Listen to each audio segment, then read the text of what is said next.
Our number one reason that we need the Equal Rights Amendment is because men and women and LGBT people are not equal in the eyes of the law. Corporations make trillions of dollars off of paying women unequally. That's it, right there. It protects men against discrimination too. That's an argument that is pretty much completely lost in this discussion. This doesn't just protect women, it protects guys too. And in things like custody, that's something that's really important to think about. What's going on, Cylinder Radio listeners? If you're interested in the nuance of dialogue and things like that, check out my freebie, download, Debate to Dialogue, How to Have Productive Conversations About Politics and Religion. Hello and welcome to the next episode of Cylinder Radio. I'm your host, Will Roosh, high school teacher in Los Angeles, trying to bring nuance and complexity and viewpoint diversity to the culture wars and the division that we're seeing so much in this country. And my guest today is Alice Crenshaw. Alice works for Equal Means Equal. It's an organization that is dedicated to the publication of the Equal Rights Amendment, the ERA. I think that this is something that doesn't get talked about enough. It's kind of one of those things where it's like, oh, it's obvious that we should go this way or that way. But there's a lot of stuff that we could flush out here. So I'm so excited to have you here, Alice. Thank you for coming on the show. And let's break down some of the real details and practical applications of the ERA. Absolutely. Thank you so much for having me. I'm super excited to be here and always like coming on and talking about the Equal Rights Amendment. And I'm a former teacher, so, this is right up my alley. 80% of people think that men and women actually have equal rights in the Constitution. And the fact is, women only have one guaranteed right, and that's the right to vote. Everything else up for grabs still. Okay, so let's just break that down. So can you explain to me, when the 14th Amendment published is basically, equal protection under the law, that was done, after Reconstruction and things along those lines. So when you say women's rights aren't protected in the Constitution, can you just explain that to the audience, what you mean by that? Well, absolutely. Actually, I'm going to borrow some words from Mr. Antonin Scalia here in regards to the 14th Amendment. And what he says is that women don't have constitutional protection against discrimination. He says that nowhere in the Constitution does it say that you have to discriminate on the basis of gender, but also nowhere does it say that you can't discriminate on the basis of gender. Obvious case in point, women didn't get the vote until, almost 103 years ago. Yes, exactly 103 years ago. In 1920. So if they were protected by equal rights, then we wouldn't have had to fight for the vote for so long. Okay, so when it comes down to you can discriminate, can you help me to let's break this down, what it means to discriminate? Because we want to discriminate on certain things. We want to discriminate for our doctor to make sure that they have a medical degree or something along those lines. Right. And discrimination is good. Yeah, right. I mean, everyone that's oh, he's not my type or something. It's you're being discriminatory. But when we say discriminate based on gender, how would that play out for something like Hooters restaurant? I think there was a lawsuit before where it was a guy was oh, this is discriminatory because I'm a man, they won't hire me, or things like that. How do you flush out that kind of nuance from the idea of discrimination based on gender? You know what I'm saying? That actually brings up two great points. The first one I'm going to say is for the guy who got discriminated against for being a guy at Hooters, the great thing about the Equal Rights Amendment, it doesn't say woman or man in it. Guy who got discriminated against at Hooters, you're going to win that lawsuit if the Equal Rights Amendment got discriminated against, because it protects men against discrimination too. That's an argument that is pretty much completely lost in this discussion. This doesn't just protect women, it protects guys too. And in things like custody, that's something that's really important to think about. So I want to talk a little bit about scrutiny for a second. You were talking about how it's important, different kinds of scrutiny, right? We want to scrutinize our doctor differently than we're going to scrutinize, who we're going to swipe right or left on Tinder. The courts kind of actually have a system like that too. There's different levels of scrutiny, 3 to be exact. There's strict scrutiny, intermediate scrutiny, and rational basis scrutiny. There are some things that we protect really well, like race and ethnicity and religion and free speech, and we hold those to strict scrutiny. So when somebody violates that, it's harder for the person who violated it to prove that they didn't, right? So the person whose rights got violated has a better chance of winning that. Rational basis scrutiny, the far end of the other end of it, it's just common sense scrutiny, right? And that's a 50-50 toss-up. Then you've got this intermediate scrutiny, and that only applies to one category. Can you guess what category that is, Will? That's gender. Yeah. Right? Yeah. And so in that case, the person whose rights were violated, the burden of proof is on them. And they have a ton of extra hoops to jump through. And that doesn't matter if you're a guy doing the hoop jumping or the woman. Whoever's rights were violated, whether they be man or woman, they're the ones who have to prove their case and have to put up all the extra evidence and have a much higher burden of proof than they would in the rational basis test, but all the restrictions that you would have in the strict scrutiny test. So the worst of both worlds and the least likely to get a good outcome for the person who is wrong, which is why even though we do have protections against unequal pay and sexual harassment, that people rarely win in court. Yeah. So Alice, is the opposition that you're up against, is it kind of like when I teach like civil rights in my class, I have the students write up scenarios where there's a conflict. So like if you are a Black woman and you want to have a Black woman like themed clothing store and you don't want to hire me because I'm a white man, should you be able to discriminate against me as a white man because you have like this idea of what you want the feeling and culture of the store to be? And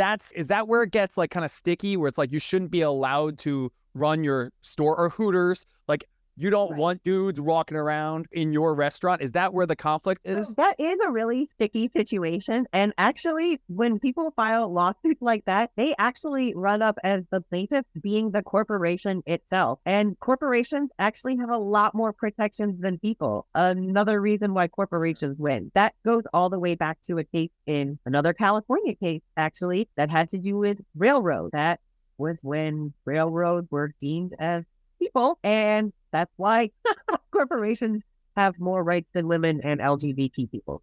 So yes, that is a sticky situation. That is more something for corporate law than something like this. The Equal Rights Amendment, that's like a red herring argument, right? So that is going to be something that's going to have to be hashed out either way. So as a private business owner, you do have some rights there as well. So again, that's something that's more than likely going to be settled in business courts first, and it's going to be settled in state or Supreme Court. But is that like one of the bigger oppositions that you get that's like, okay, I see why you say that, and like, yeah, that's going to have to get figured out in court? Is that like what you're kind of up against? That is one of the oppositions. I would say our biggest opposition is always what I like to call the new Scarlet A, is a woman's right to choose. Abortion, yeah. So abortion is a big issue. So there's a lot of debate around that, but no matter how you feel about that on a personal or religious level, the bottom line is separation of church and state. We're not forcing, tax dollars are never going to go towards abortion. No law is ever going to say that you can abort fetus that could survive outside of the womb on its own,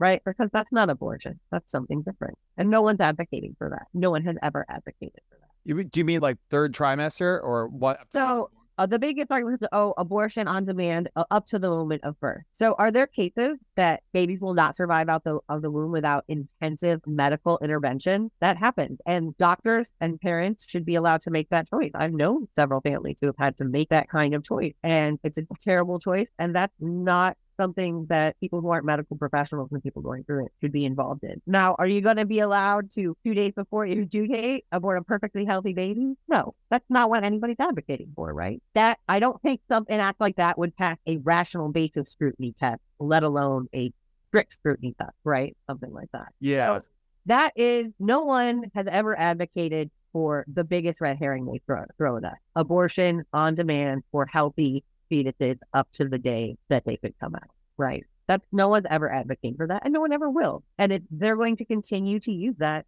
as the biggest argument against it. And the fact of the matter is, there are only 12 states that haven't already ratified the Equal Rights Amendment. Again, they're right in the same corner.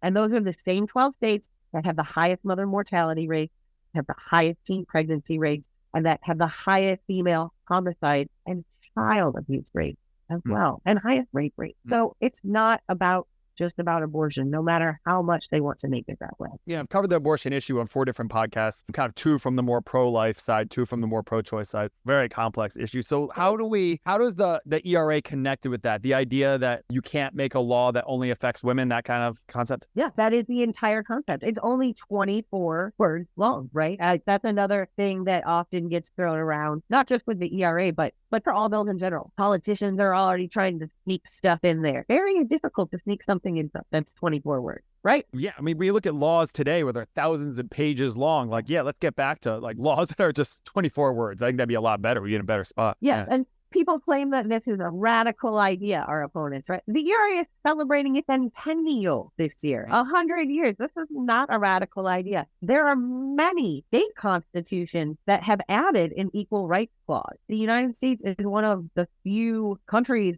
that does not have an equal rights clause that is a democracy. We demand more of other countries when it comes to equality and rights for women and LGBT people than we hold ourselves to. Yeah. The Equal Rights Amendment would at least put us on par with what we demand of other countries that we help liberate. We're not even meeting standards that we set for others. Yeah, there's a couple of examples that we talked a little bit off the air, just like about what to cover for this. But when it comes to employment, like let's just say that they pass this and Hooters can't now say, all right, Will, you can't work for us in your tight tank top because you're a man. They can't say that. But what happens generally, and like students always ask this, teenagers are pretty with it. They get it. They look for the loopholes. They're like the velociraptors in Jurassic Park testing, right? So they say, well, wouldn't you just say you're not a good fit or you don't, when they just say something like, oh, you're not a good fit for us, or, you just don't have what we're looking for, and just keep it kind of vague. I was like, yeah, that's kind of what happens. Like people don't hire women or Black people or Jews or white people or whoever it is, pregnant people, but they can't say that. So they just kind of just say, no reason, like no cause, is just not a good fit. Like, yeah, that's going to happen. That's going to happen regardless.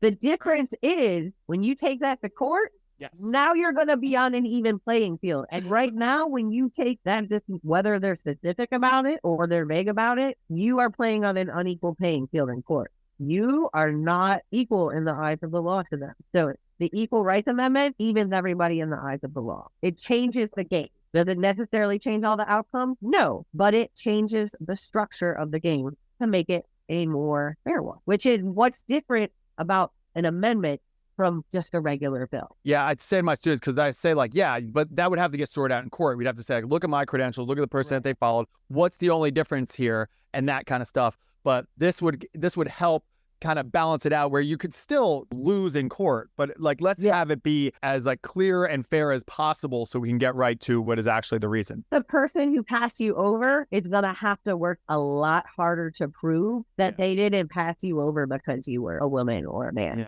They're going to have to prove it with something else. Whereas now, the person who got passed over, has to prove that they got passed over because they're a woman or a man. Yeah. So like, Alice, I'm curious, like, how does this, if you are owning a private business, you have a small business and it's like a woman-centered business, like you want to place, like, let's say like a gym and you want it to be women only, like a Curves or something like that, because there's a bunch of creeps out there that are like, eyeballing you, just trying to get a workout. And you say, you're not allowed to work for my private company because you're a man. Is that like hindering on the freedom of the business owner? This is not going to outlaw private businesses from doing things like that, right? So private business laws and things like that, that still applies. That's not going to change that. Just like men can do that now, right? It's not going to affect other constitutionally protected rights, right? So the way our whole system is founded, John Locke goes all the way back to that. My rights extend so far as they don't infringe on yours, and vice versa. This is not going to, one amendment doesn't override another, right? So all those same protections for private business owners are still going to be there. But if I'm a private business owner, I don't know. You know this better than I do, I suppose. Like, could I say, like, I don't want you to work for my company because you're Black? That's illegal, right? I am not a lawyer, so that I assume that depends on the business. Yeah. Right. And that depends on the state. That depends on what you can prove in court. Yeah. And right now, it's very difficult to prove anything in court when it involves gender because it's in a category all by itself. The ERA isn't looking to change individual laws. The ERA just evens the playing field to something that 80% of people already believe. Yeah, there's such a weird thing with like people who discriminate. I mean, it's kind of like racism, but like I had a student who told me like up front, he's like, I don't learn from women. I was like, hold on a second. What if you had a media company and Oprah Winfrey came up and said, let me give you some pointers. Like, sorry, Oprah, what could you teach me about media? Like, Right? if it's the same reason why I've said this before and people are like, oh, that's a terrible reason. I said, I'm not racist because it's illogical. Yeah. I don't want to miss out on the best ideas and the best minds and the best friends and the best everything. And that will be a self-defeating kind of ideology if you apply it, that like this group is less than for whatever reason. Like you will lose if you play that game. Well, and even the feminist movement itself has been, and suffrage, and even at times the Equal Rights Amendment movement has been guilty itself of excluding people, especially when it comes to the LGBT community. Everybody has, all positive groups for change have been guilty of that. And that is something, that this time around we have been really extra conscious of, because that's the really great thing about equality. Alice Paul herself, when she first wrote this amendment, she said, I have always envisioned this movement as a mosaic. And that's what it is. It isn't about us all being the same. It's about us coming together and with all our beautiful differences and all our points of light, and coming together and making something beautiful together. Because equality, look at the heart of the word, all. Equality is all of us. It doesn't matter where we come from or what color we add. We all have something valuable.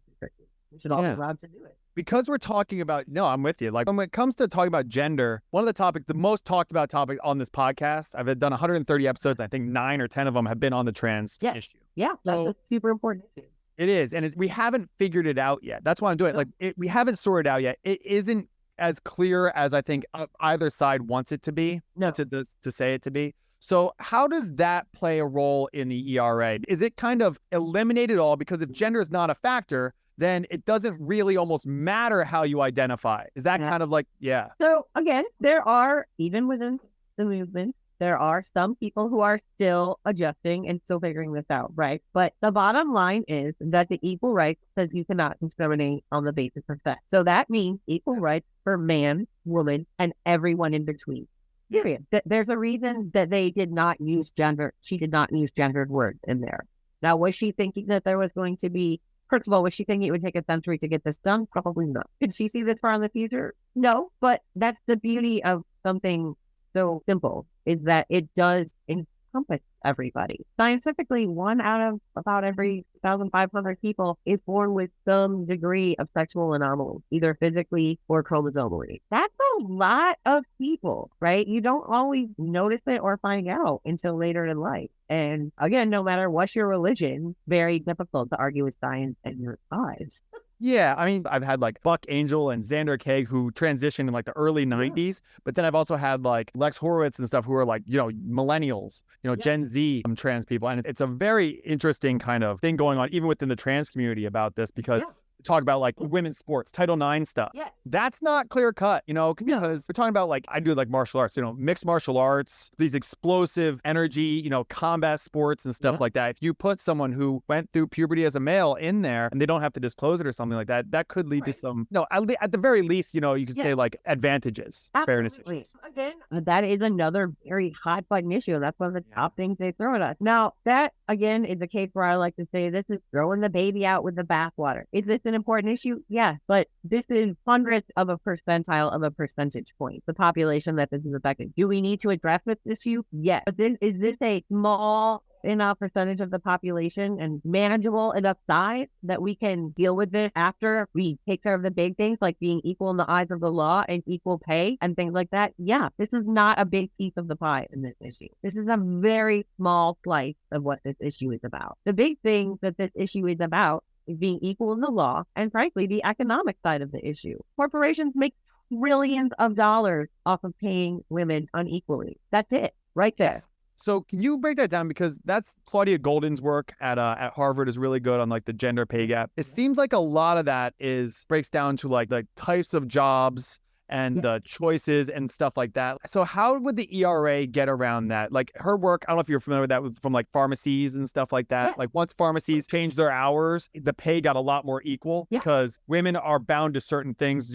They make different choices. They're bound, they have biological clock bound to them, all that kind of stuff. Even more practically after that, there's a child care crisis in this country, right? there's that. Even before that, what are girls cracked into in middle and high school, right? Soft sciences versus math and physics. When they're taking AP classes, stuff like that. What are they going for? Why are parking lot attendants paid more than childcare providers? Is it because we care about our cars more? No, of course not. Because parking lot attendants are usually male and childcare workers are usually female. Oh, you think so? Yeah, let me ask this, Alice, because I'm in like, my wife is a business owner, so she's in more like a masculine field. She's an entrepreneur, sharp business person. And then I'm a school teacher. So I'm like, how are your feelings? How much of the gender pay gap thing is, this is a generalization, but because obviously in my family, but women are more interested in people and men in things. So like, and the things can scale better, and like teaching is really hard to scale. Let's say I'm a great teacher. I'm the best teacher in LA. Yeah. I still am bound to my classroom, which is why I went to social media, honestly, is to try and find a way to scale good education. But it's hard to do because it's so much about personal connection. You're a great nurse, palliative care nurse. You're a great social worker. My mom worked with foster kids. Like that kind of stuff is hard to scale. But if you're a coder, if you are, make an app that makes you look whatever, fat and bald or something like that, like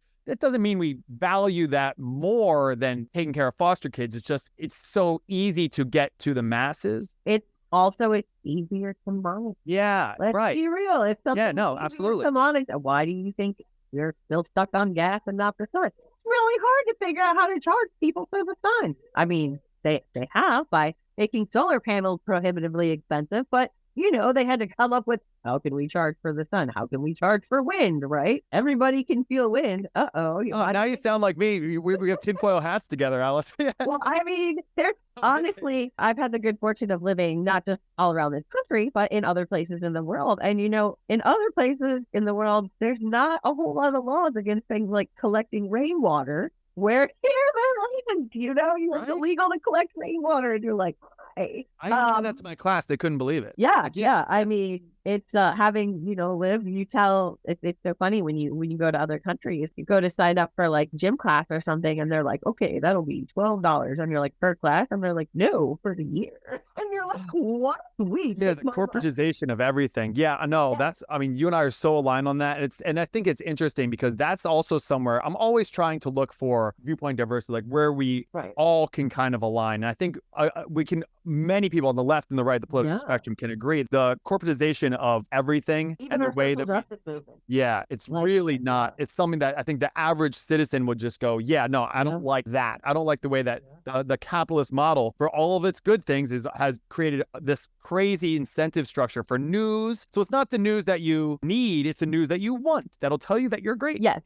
Yes. It is there's so many layers to it. And that's the other thing about the Equal Rights Amendment. So there are all these movements and causes and stuff. And, in the past few decades, they have managed to take all these causes that are very interconnected and take them from we have this nice big plate where they were all, mixed together like Thanksgiving dinner. And they have turned it into a lunch tray, and they have separated even our social justice movement.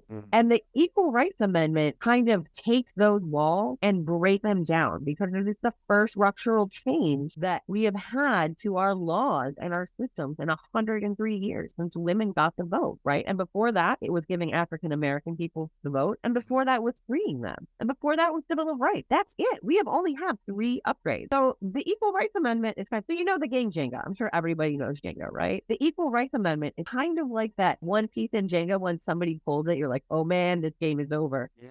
It could be anybody. The next block could be the one that topples the system. The Equal Rights Amendment is that little piece that removes the last underpinning of their legal and structural foundation for doing a lot of these other really bad things. And that's why it's so important. Yeah. And we've already ratified it. That's the other thing. The heavy lifting is done. The people did this already. 38 states have said, hey, we want this. The courts have said, hey, you can't, no take back. They've also said, we're not going to talk about this anymore until it's already published, because that's the way it goes. Yeah. It's right now it's going on. I mean, this is something that's very current. Oh, yes. Just last week, there was the first votes in 50 years. So for people who aren't familiar, first introduced 100 years ago, back in 1972, it passed the House and the Senate with a supermajority, because, everyone was like, duh.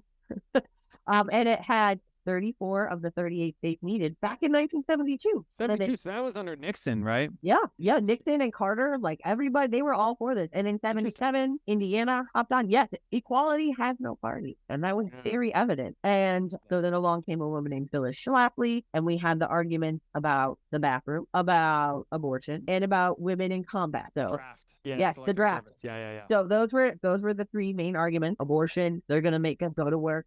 People wanted to go to work at that point. And the selected service draft. Well, fast forward, we get another state and they say, okay, it's been 7 years. Mind you, there's nothing in the Constitution that the Congress can make a deadline. But they saw the tide turning and they were like, oh, well, let's tack something onto this and add a deadline. So they did. And then people were obviously upset when it was about to be up. And so a campaign was launched and they said, we'll give you 3 more years. So now they've given a total of 10 years for equal rights in the Constitution for all people. It lapses 1982 and the Equal Rights Amendment is just sitting there, right? 1992 comes along and the 27th Amendment is published after 203 years. The 27th Amendment gives Congress the power to give themselves raises. So obviously people start taking a look at this, and with the Me Too movement and women finding their voice in 2017, Nevada's like, hey, why don't we just finish getting these last 3 states? That's not very much. Equal means equal, and other organizations step up. We get Nevada. A year later, we get Illinois. And in 2020, Virginia becomes the 38th and final state needed to ratify the Equal Rights Amendment. January 6, 2020, the Trump White House issues a memo directing the archivist to take the unprecedented step of not publishing a fully ratified amendment. Never happened in our history before. And then Biden gets sworn in, and he's like, yeah, I think I'm going to follow that amendment instead of 234 years,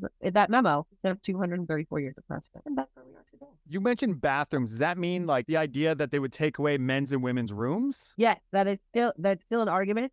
No, that won't be made completely illegal. You'll just have a bathroom. You'll either have a gender neutral bathroom in addition to it, or just gender neutral bathroom, which, if you haven't noticed, are prolific already in this country. Would it make, in theory, would it make separate men's and women's rooms unconstitutional? No. No. And you would just have to have. You can absolutely have men, women. You would just need to add a gender neutral one as well. Everybody gets the same, right? And we already have, just like when physically disabled became a protected category, we were like, did that make able-bodied bathrooms illegal? Of course not. You just have to have a handicapped stall. Yeah. And I think, people were resistant to that. I think we forget, like, that's the way progress works, is it works in such a way that you look back and you go, oh my gosh, I can't believe they were against that. It's like, well, progress takes time. I know the impatience, especially with something like ERA that's been 100 years. So far, so long ago, and then kind of stopped at like the finish line almost. Yeah. That's just kind of the way that America works, is like, it does take time. This stuff takes time. And I tell this to like my young students who are activists and want to make change right now. I'm like, the process needs to go through this exactly like you and I are doing now, which is like, let's address all these things and let's streamline how to do this right, because too much progress too fast without going over all of the details could lead to a lot of unintended consequences, and that could make it worse, so let's really sort this out through civil discourse and open dialogue and things like that. I think that's the only way to kind of sort out whatever the issues are. And a lot of people are surprised to hear this, but our military is our most progressive institution. And when we make progress, it is usually them who make the first step, first to racially desegregate. U.S. military. A lot of people don't know this, but when we were not doing so well in World War I, we were weeks away from drafting women.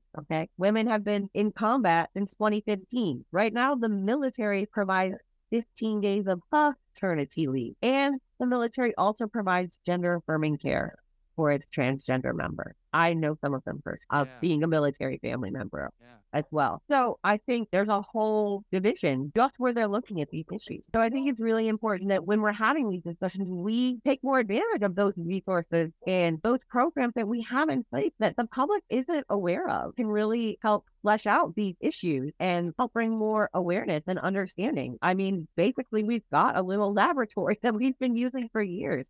Yeah. It's a very diverse group. And, that's where we test a lot of the progress ideas out. And we're not sharing the results with the public. And I think that's really interesting. Yeah. Like, I think one of the arguments against ERA is like about the draft selective service, that only men, or actually trans women too, trans women have to sign up for the selective service, the draft. My students who are 18, they have to sign up for it. But we haven't had a draft since Vietnam. Most likely won't. I mean, hopefully. No.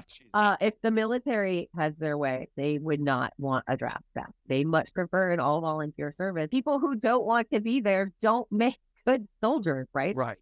Just like with a lot of their equipment and things like that, the military isn't the one asking for more old tanks or A-10s, right? They tell Congress, they're like, we don't want this. This isn't useful. And Congress is like, they make those they make those or store those in my district. You're getting 50 new tanks. So they're like, great. Same kind of thing. I've been learning about this for a while. I'm so glad to finally have someone from your organization on. I think I messaged you initially like 2 years ago or something, which just gets lost in DMs on both sides. But when you say it could benefit men as well, I think a good example when people say discrimination, like show me some discrimination against men. I use the example of child custody. Women overwhelmingly get child custody, even in situations. I've read some situations. I actually know some people in some situations where the dad was definitely the most present, equipped parent, and yet women overwhelmingly are given custody. Would this be a way to try and combat? Because I'm trying to advocate for people that might be against this. Yes, actually, most of the test cases for the ERA that were done in the 80s and 90s, we tried to further with, were actually men test cases where it was men being discriminated against. Yes, it absolutely will give those same benefits to men being discriminated against as well, because that is a super important issue. I, like you, know some personal people who that has happened to, and that's not how it should be. What is between your legs, or however you identify in your head, should not be the deciding factor on who gets to be the biggest influence and caregiver of a child. I was a teacher for much smaller humans than you. That is so important.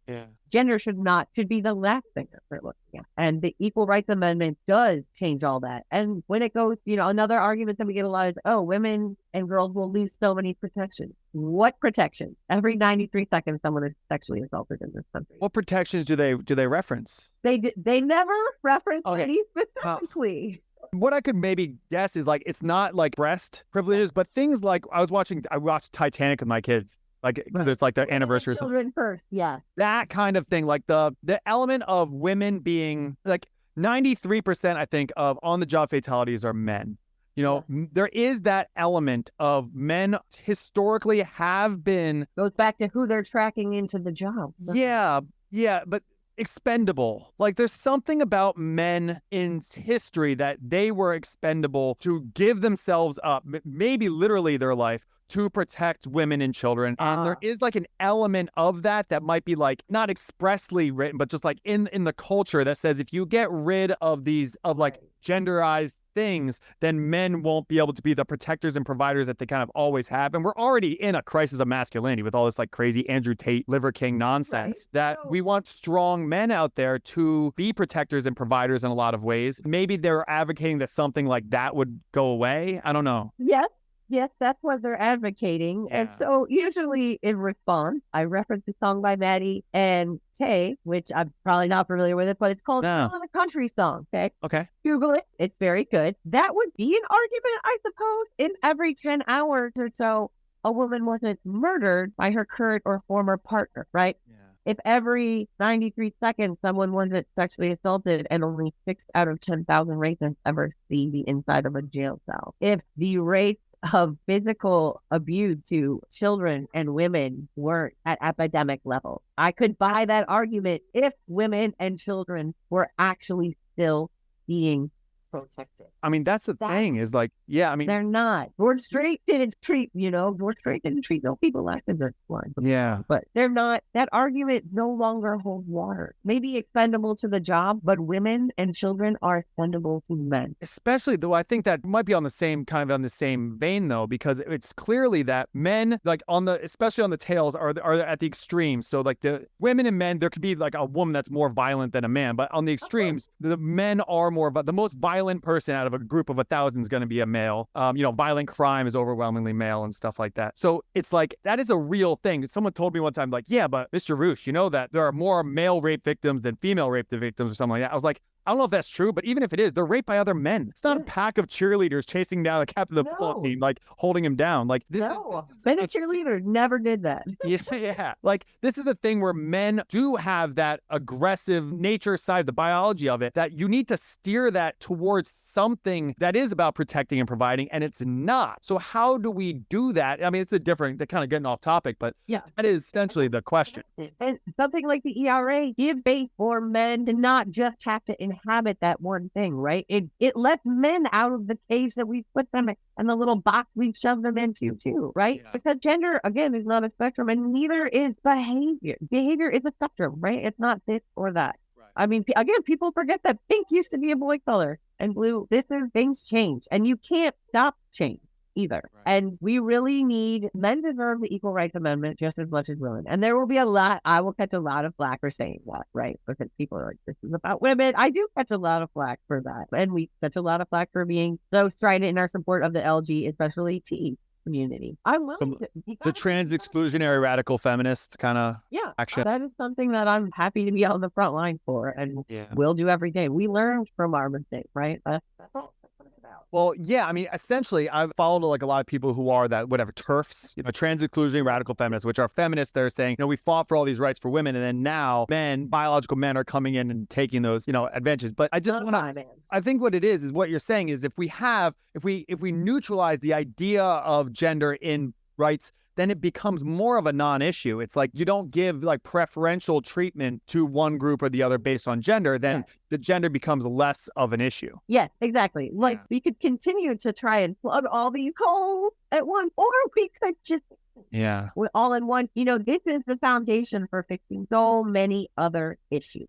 Right. This is not about just putting Band-Aids on the 30 laws, the average of 30 laws a day that are coming past, stripping people's rights in all different ways, right? Not just women and LGBT people. They're finding all different ways to tear down rights. We have now had 3 state legislators, Oklahoma, Montana, and Tennessee, throw out or suspend duly elected representatives for no other reason but showing up and doing their job correctly. Well, upholding the constitutional right to assemble and freedom of speech. Yes. And I mean, most people didn't even hear about Oklahoma. Most people didn't know about Montana. Like, so I see people like, Oklahoma. Just so we're clear, like for people listening, like the WNBA exists but if a woman basketball player could play in the NBA, she would play. It's not like the NBA is only for men. If a woman was good enough to play in the NBA, they would pick her up. Same with NFL. Sure. Give women an opportunity to play ball on a more equal playing field. They created the WNBA. The WNBA would still be able to exist constitutionally. Absolutely. Yes. The WNBA will not be outlawed. The NBA will not be outlawed. But if somebody is good enough, they can absolutely participate. Just like when we first integrated baseball, breaking the color barrier, did they outlaw?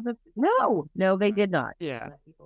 I know you're in a military family. Like I have friends who are like, former like special ops guys, Green Beret types. And they're like, look, if a woman could run fast, jump high, shoot straight enough to hang with the guys, like, I don't care. That's what you said about the military is so true. Cause like, I don't care what race you are. I don't care what you have between your legs. I don't care who you love, where you're attracted to. Do you have my back in a firefight? If the answer is no, then you're out. And if the answer is yes, then you're in. Actually, right now, happening this weekend, it happens every weekend this time of year, is the EOD, which stands for Explosive Ordnance. Those are the bomb people, guys, the men and women who disarmed the bomb. This is their Memorial Weekend, and they all gather down from all the branches down in Florida and get together, remember all the people that we have lost this past year and all through the years. And there are an amazing amount of women and transgender folks who that makes sense. Who are and there. That's like Hurt Locker stuff. That makes sense because that's like more like precision type of things. I take my wife out target shooting and she's better than I am, even though she's done it for far less hours. She used to do like eyebrows and like these little movements and stuff like that. She has small hands,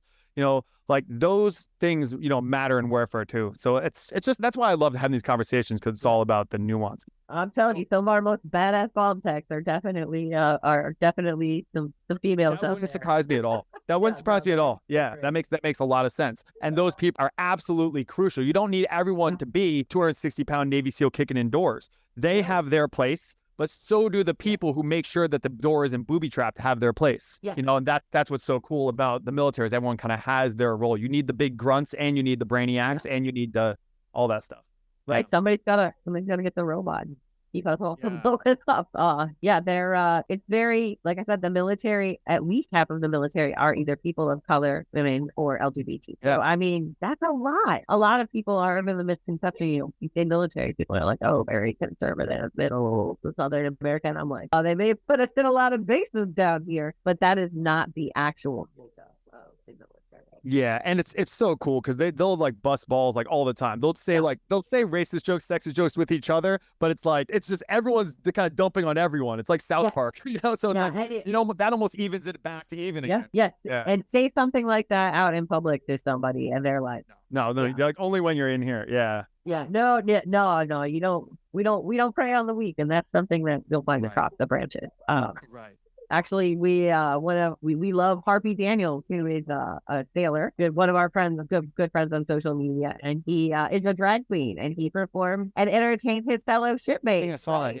Yeah. He's like, there's room for everybody. Again, it's a mosaic. We need everybody has something special to contribute. Yeah, and can you help us to win a war? Can you help keep our country and our citizens safe? That's all that should matter. Yeah. And I mean, most people don't want to do it, as evidenced by the whole draft argument. Like, nobody, most people signing up for crappy pay and worse housing. Yeah, that's a great point. If you're not willing to put yourself in that situation, be critiquing the ones that do. It's like the man in the arena quote. Move every 3 years.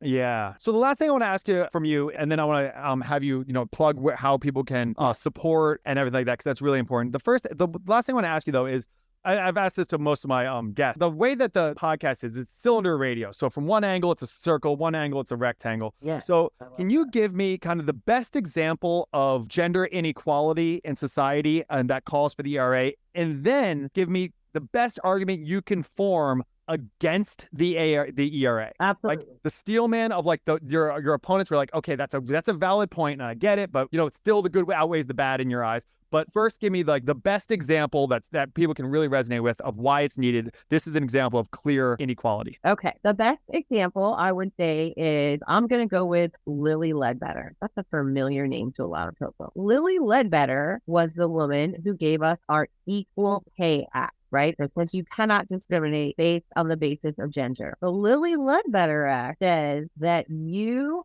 only have 80 days from the day you start your job to report that you are being underpaid, that there's a pay discrepancy. Now, what is the average time of your trial period for which you can be fired for any reason from a job?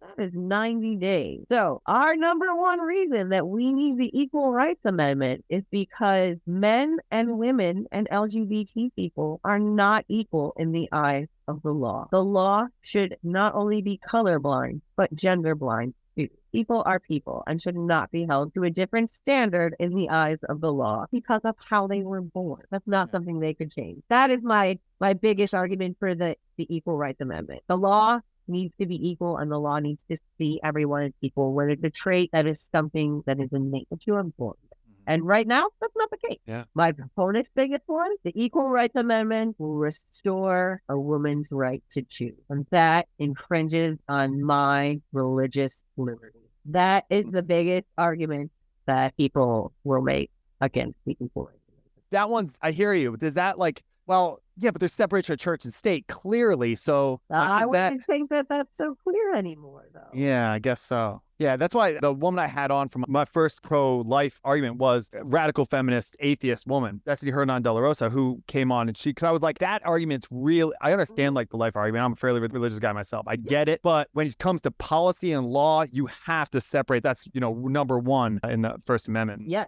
That is probably the one that you get the most, is that if we do this, that'll more codify the idea of... It will, it will, and the other one is it will remove the extra protections